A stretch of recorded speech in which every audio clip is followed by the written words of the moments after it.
Hey everybody, Fisherman Juice here, out detecting. This is my first find of the day, is a 1937 wheat penny. Hey everybody, second find of the day is a 1947 wheat. It was sitting right next to a nail. It was sitting right next to this guy in the hole, and got lucky enough to actually be able to still see it in there. So that's what I'm kind of doing here. I'm digging all the iffies, and that's how I found this. Hopefully there will be silver. Hey everybody, just to show you kind of the iffy signals that I've been digging, I'm going to show this one to you.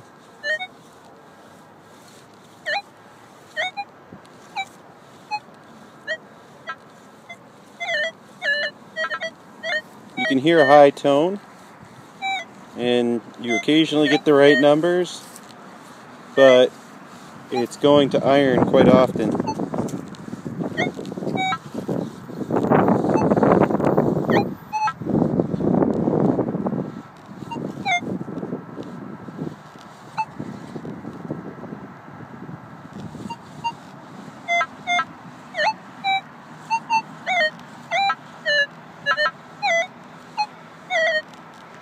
I'll show you what it is.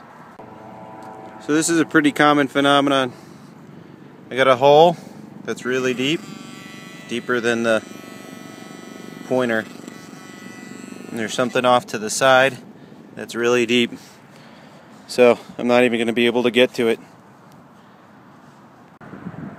And the next target is I think a wheat penny, but it's kind of hard to tell. It's pretty blasted. Here's a little different signal.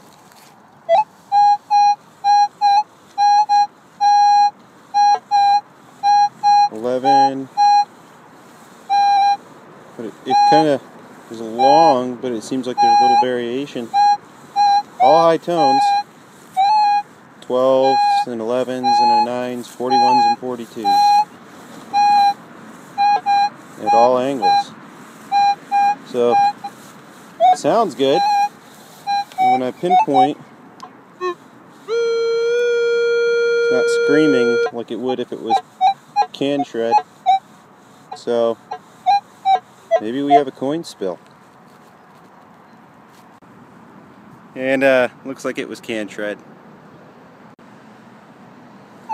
So here's a real good signal. The numbers don't show it, but if you listen,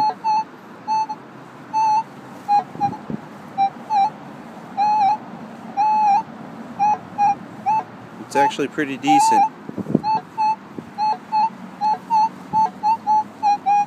On average, it's something 47, but the iron number jumps around a lot.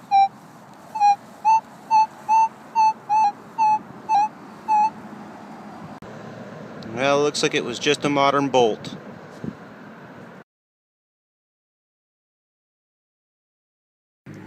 Hey everybody, Fisherman Juice here. It's another day. I ended up with only a few wheat pennies yesterday. I went out to a spot. It's a local park, and got a signal here. I haven't been out for more than about 15 minutes, and I got a shallow 144 signal. It was bouncing back and forth between like 144, 1246. When I pinpointed it, it sounded like trash. But I dug it, and this was probably no more than an inch under the surface. And I don't know if you can tell here, but this is a barber dime. I doubt I'll be able to get a mint mark or a date off of it. It's pretty worn thin here. I'll clean it up later and show you guys some more. Thanks for watching.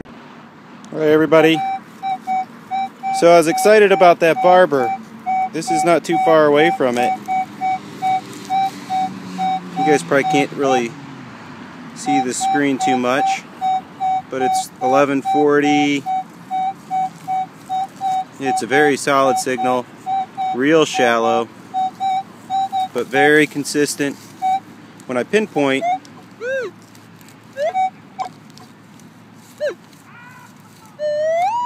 you know, it's screaming, which is not usually a good sign, but that's what happened in the last one. So that's what I'm going to go, and I'm going to dig this and we'll see what it is. And it was a 1940 wheat penny. Alright guys, so this just goes to show you just how shallow I'm finding some of the coins in this spot. Here's my next find. That was a wheat penny. I don't quite have a date off of it.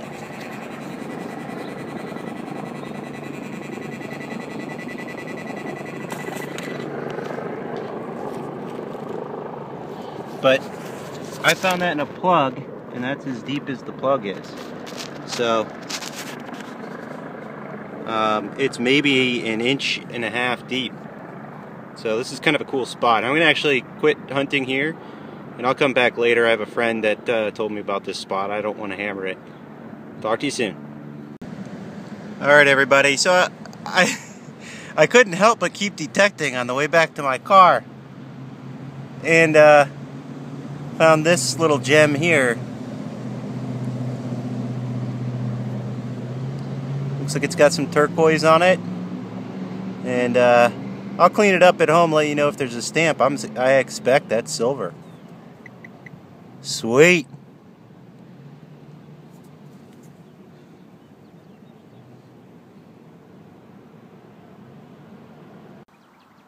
Hey everybody, Fisherman Juice here. Hunting a new spot with Mr. Palomino. And I just flipped over my plug. This was laying in the hole, but I noticed this black spot in my plug. Looked at my hole, saw the same black spot, and it came up on my pinpointer as being the metal I was looking for.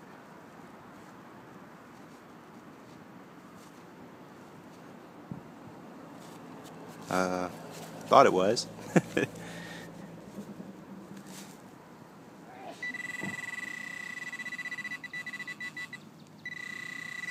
The metal is down there.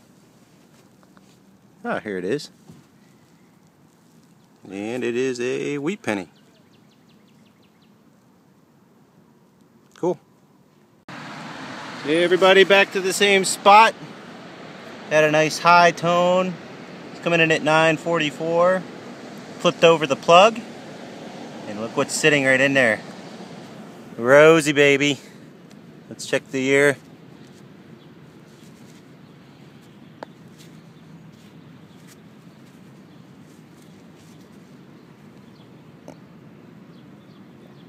I'll check the year when I get home and I can clean it up. It's actually in really good shape.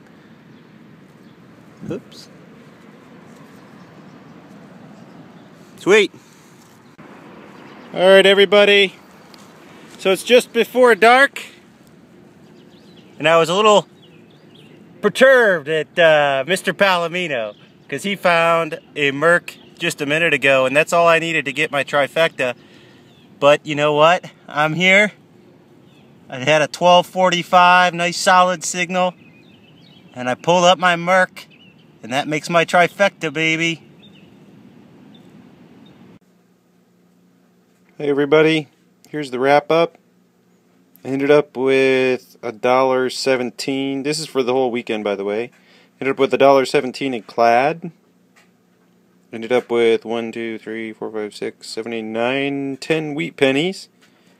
And they ranged from 1927 to 1947, with 4 of them being 1944s. This one was a 45 and a 47 right there. This one up here, I couldn't get a date. I could just tell it was a wheat penny.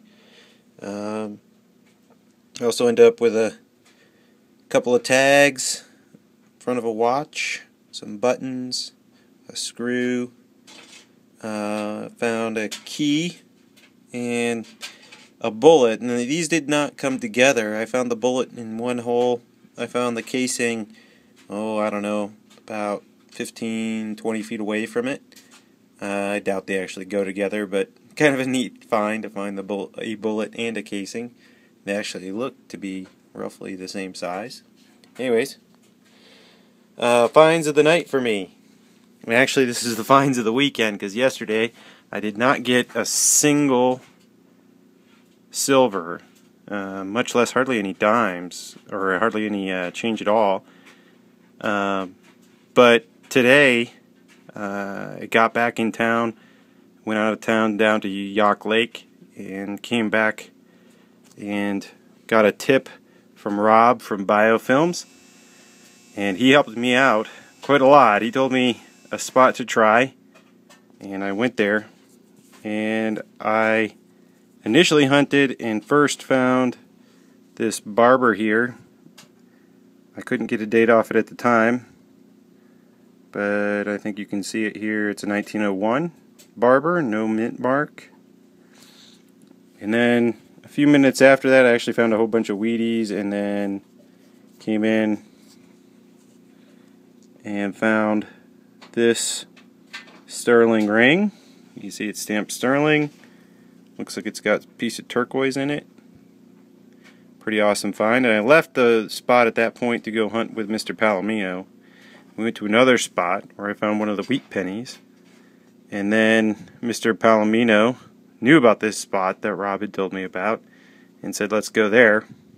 Went back there and hunted. After a few minutes, actually found this 1962D Rosie.